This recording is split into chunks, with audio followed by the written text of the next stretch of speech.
네, 스펙트럼에 좀 확대된 게 좀 눈에 띄었던 것 같습니다. 네, LH 사례를 만나봤고요. 다음은 박승원 광명시장님 모시고 광명시 너부대 도시재생 씨앗 사업과 정비 주거 개선 등의 사례를 들어보도록 하겠습니다.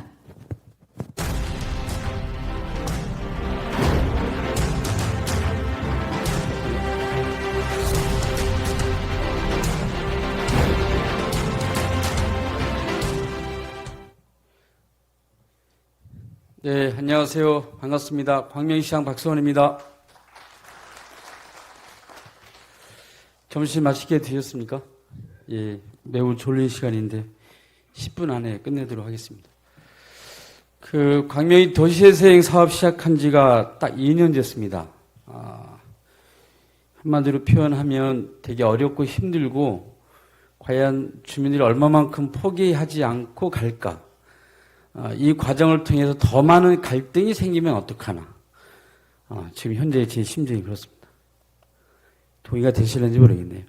오늘 두 가지 말씀 드리려고 하는데요. 광명시가 너부대 도시재생 씨앗 사업을 하고 있는데, 도시재생 사업으로 행복축대 사업하는 것은 광명이 처음이라고 제가 얘기를 들었습니다. 작년 12월에, 기공식인가요? 착공식을 작년 12월에 진행했는데 현재 보이는 이 지역이 이 지역입니다. 이 지역인데 바로 옆에가 목감천이 흐르는 지역인데요. 해마다 비가 오면 항상 비가 이렇게 목감천이 범람해서 저 지역을 늘 침수해가지고 저 지역의 주민들이 늘 고통받고 있었던 지역인데 이 지역을 도시재생 씨앗 사업으로 진행해서 현재 진행을 좀 하고 있는 사업입니다. 그래서 저것을 하면 이렇게 바뀌는 건데요. 현재 저곳에 계신 분들이 약 70가구 정도 되는데 그 70가구 되는 분들의 이거는 저기 색깔은 안 나오나요? 그 옆에 이거는 색깔이 안 나오나요? 네.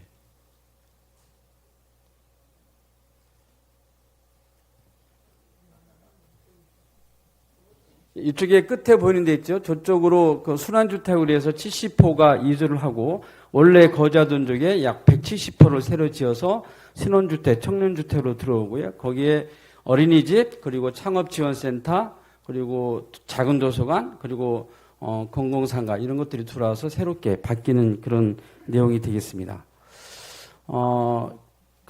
과거의 모습과 이후의 모습인데요. 바로 옆에가 아까 그림 보진 않았는데 늘 목감천이 침수하던 그런 지역이었습니다.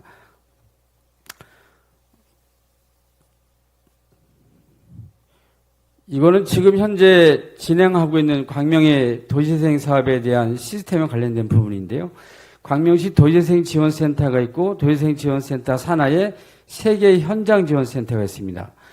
근데 제가 취임하고 나서 처음에 도시재생 기획단을 구성을 했는데 기획단의 단장이 접니다. 기획단 단장을 시장으로 해놓으면 국토부 공모사업에 훨씬 유리할 것 같다라고 해서 했는데 2년 동안 하나도 공모사업에 당선이 못했습니다. 그래서 재조정하려고 하고 있습니다. 아까 사회 보신 우리 황영 교수님께서도 우리 도시재생 기획단에 참여하셔서 같은 많은 조언을 해주시고 계시고요. 그래서 저희가 도시재생 기획단을 만들어서 체계적으로 이 사업들을 진행하고 있고 너부대 아까 말씀드렸던 그곳의 현장지원센터하고 또 세터마을 현장지원센터, 광명 3동 현장지원센터 3개의 현장지원센터가 있는데요. 보이시는 두 곳의 현장지원센터는 광명이 23개의 뉴타운 지역이 있었는데 그 중에 12개가 해제되고 지금 11개는 뉴타운 사업을 하고 있습니다. 수도권 지역에 뉴타운 사업을 하고 있는 지역이 없는데 광명은 사업성이 있어서 하고 있어요. 근데 문제는 해제된 지역에 대한 재정비 사업들이 필요한데 제가 취임하자마자 도시재생 사업을 다 하겠다라고 선언하고 현장을 다 돌아다녔는데 그곳에 지금 주민협의체를 구성하고 현장지원센터를 만들어서 여러 가지 다양한 사업들을 같이 주민들과 진행을 하고 있습니다. 이것은 뭐냐면 광명의 자치대학을 저희가 새롭게 올해 개설을 하고 있는데 이 자치대학의 학과가 도시재생학과, 자치분권학과, 마을공동체학과, 기후에너지학과, 사회적 경제학과입니다. 이게 단순한 평생교육 프로그램이 아니고 1년 동안 진행하는 거고요. 거의 대학의 에서 진행하는 프로그램과 아주 유사한 형태로 진행하고 한 과의 학생도 30명 수준입니다.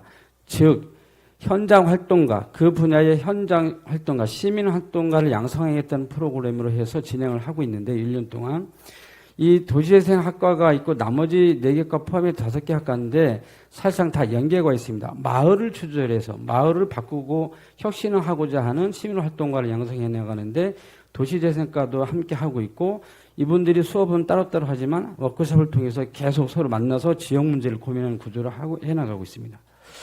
이런 과정들을 통해서 도시재생 사업의 모든 내용들을 그린 뉴딜에 담겠다라고 하는 그런 계획을 갖고 그 도시재생 사업 과정에서 그린 뉴딜 사업과 함께 추진하겠다는 그런 계획과 전략을 갖고 있습니다. 이것은 그동안 도시재생 기획단이 세미나와 토론회와 여러 가지 활동들 한 내용이고요. 이 사진은 그 도시재생 그 현장 주민협의체의 그 협의체 주민들이 직접 코로나19 상황에서 주변 지역에 대한 방역 활동을 꾸준히 해왔던 현장 사진입니다. 여기 도시재생 옥상 간 다음에는 제가 도시재생 협의체 회원들하고 같이 막걸리 한 잔 마시는 거고요. 이 자리를 주민들이 제일 좋아하시더라고요. 그동안 코로나 때문에 저희가 계속 그 주민들 교육이 무엇보다 중요해서 도시재생 관련된 온라인 대학을 계속 진행해 왔고요. 골목숲 집수리 학교 등과 같은 다양한 형태의 교육을 진행하고 있습니다. 현재 제가 간략하게 말씀드렸는데 저희 광명은 도시재생 사업을 시작한 지가 2년밖에 안 됐습니다. 그래서 실제로 세계 현장지원센터에서 주민들이 모여서 끊임없이 협의하고 토론하고 논의하고 방향을 모색하고 있습니다. 그런데 너무나 안타까운 것은 이게 그 도시재생에 대한 모든 사업들을 국토부가 또 LH가 함께 주관해서 하고 있습니다만은 제가 느끼는 것은 약간 어딘가 모르게 현장의 주민하고 좀 멀리 떨어져 있다, 괴리감이 있다라는 생각이 조금 듭니다. 그리고 언제까지 이 공모사업에 계속 의존할 것인가에 대한 고민도 많습니다. 그래서 제가 내년도에 도시재생 특별회계를 100억을 세워서 자체적으로 이렇게 뭐래도 작은 사업이라도 자꾸 해서 경험을 쌓아보자라고 하고 있습니다. 그렇게 해야지만이 이분들이 좀 자신감을 갖고 할 것 같아요. 말씀하신 여러 가지 공공이 이제 그 재건축이나 그 재개발이나 이 공공에서 참여하는 방식에 대해서 오전에 계속 말씀해 주셨는데 큰 프로젝트를 중앙정부에서 몇 가지 딱딱딱딱 찍어서 가지만 실제로 현장에 있는 그 주민들은 그것을 현재 언제 우리 동네는 언제 그것을 할 것인가 기다리거나 이렇게 할 수밖에 없는 상황이 그 모든 것을 지자체가 다 담보해서 함께 해야 되는데 오전에 황희 교수님이 말씀하셨던 것처럼 주민 조직의 역량을 가지고 도시재생을 전반적으로 끌고 가긴 굉장히 한계가 있다라는 생각들을 여전히 저도 좀 갖고 있습니다. 그래서 이 자리를 빌어서 좀 한 가지 제안을 드리고 싶은 것이 있는데 지자체를 좀 평가를 해서 그 지자체가 도시재생에 대한 의지와 역량이 어느 정도 돼 있는지 좀 평가를 해서 좀 예산을 특교세 형식으로 좀 내려주시면 지자체가 그 사업을 그 예산을 가지고 과감하게 큰 사업이든 작은 사업이든 좀 충분하게 경험을 하고 해봤으면 좋겠습니다. 그렇게 하고 난 다음에 국토부가 그 지자체의 도시재생 사업을 평가를 해서 야 여기 잘 되고 있어. 그러면 계속 그것을 진화할 수 있도록 오늘 계속 주제가 진화거든요. 진화할 수 있도록 단계적으로 계속 예산을 좀 이렇게 지원해서 갈 수 있는 방향을 한번 고민해 보면 어떨까. 그것이 만약에 진행이 안 된다고 한다면 계속 컨설팅을 해서 그것이 진화할 수 있도록 도와주고 그것이 지나가고 있으면 예산으로 좀 진화하고 이렇게 해서 실제로 주민들이 이 도시재생 사업에 대한 자신감을 갖게끔 새로운 그런 부분에 대한 검토를 했으면 좋겠다라는 말씀을 드립니다. 더불어서 한 가지만 더 말씀드리면 광명은 뉴타운 해제 지역이 11곳이 있습니다만은 사업성이 아직도 있다라고 판단하고 여러 이제 정비업체들이 참여해서 주민들한테 다양한 의견들을 제시하고 있습니다. 그런데 잘 아시는 것처럼 뉴타운을 하게 되면 그 지역의 정착률이 10%에서 15% 내외입니다. 우리 지역이 뉴타운 하고 있는 곳에 새로 조합원들이 재신청한 것을 보면 15% 정도밖에 안 됩니다. 이런 현상들을 봤을 때 정말 도시재생에 대한 근본적인 철학과 방향을 갖고 있다고 한다면 지자체와 좀 더 긴밀한 협조 속에서 지자체가 의지를 갖고 하는 것에 대한 과감한 중앙정부의 지원 시스템을 마련하는 것이 필요하지 않겠는가. 제가 2년 동안 해왔는데 얼마만큼 자신감 있게 이 사업을 추진해 나갈지 조금 저도 두렵습니다. 솔직하게 말씀드립니다. 좀 더 중앙정부와 지방정부가 더 가깝게 지역의 현장 주민들과 더 가깝게 이 사업이 진행될 수 있도록 더 많은 연구와 지원을 대한 고민을 많이 해주실 부탁을 드리겠습니다. 고맙습니다. 네. 광명시의 사례를 함께 이렇게 만나보셨습니다. 무엇보다 이제 지자체와 또 긴밀하게 또 협력을 하는 게 필요하다라고 다시 한 번 더 강조해 주셨습니다.